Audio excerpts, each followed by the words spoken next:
ချိန်မီပြင်ဆင်ပေးမယ်ယုံကြည်တယ်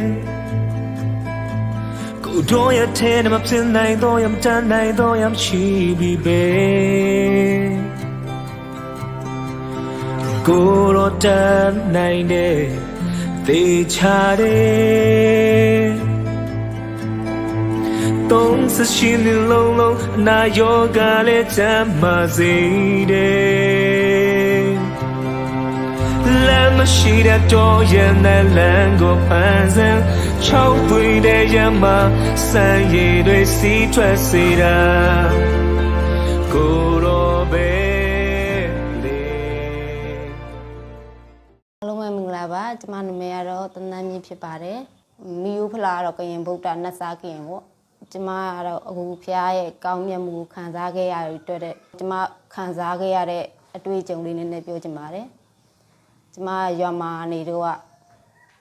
အခက်အခဲမျိုးမျိုးကြုံခဲ့ရတယ်။ဘာအခက်အခဲကြုံခဲ့ရလဲဆိုတော့ငွေကြေးကိစ္စတွေနဲ့ပေါ့နော်။ကြုံခဲ့ရတယ်။ဒါပေမဲ့ကျွန်မဆုတောင်းတယ်။ဖျားကောင်းမြတ်မှုလည်းတိတ်နားမလဲသေးဘူး။ဆုတောင်းခဲ့တယ်။ဆုတောင်းတဲ့အတွက်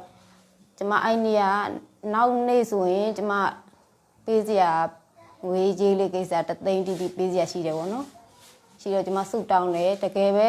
ဘုရားသခင်ကကောင်းမြတ်တယ်ဆိုတာကိုကျွန်မယုံကြည်ရအောင်လို့ကျွန်မဆုတောင်းတယ်ဆုတောင်းတဲ့ခါမှာကျွန်မလက်ထဲမှာအဲ့တသိန်းမပြောနဲ့1000တောင်မပြေးခဲ့ပါဘူး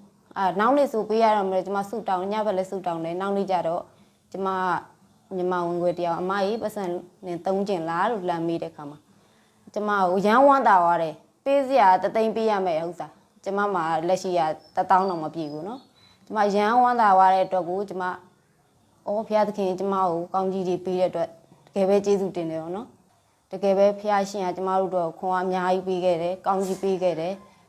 လောက်ကိုင်းတဲ့အရာတစ်ခုစီတိုင်းကိုလည်းကျမတို့ကောင်းကြီးပေးတယ်ရေရှည်ကူးစွန့်နိုင်တဲ့အသီးတွေကိုလည်းပေးစွမ်းတယ်ဂျာနဲ့တဲ့သူတွေလည်းအခုလိုကျမတို့ပြောင်းလဲစီခြင်းတယ်ပေါ့နော်ဘယ်လိုဖြစ်လို့ဒီဘုရားသခင်ကကျမတို့ခေါ်ရင်ထူးတယ်ဘုရားဖြစ်တဲ့အတွက်ကိုအစံသက်ကြည်ပါ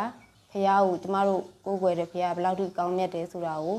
ယုံကြည်စမ်းသက်မယ်ဆိုရင်ဖះအမြဲတမ်းကျမတို့အတွက်ကိုကောင်းကြီးမင်္ဂလာပေးနေမှာပါရောက်ရှိတိုင်းမှာဖះရှင်ကောင်းကြီးပေးပါစေ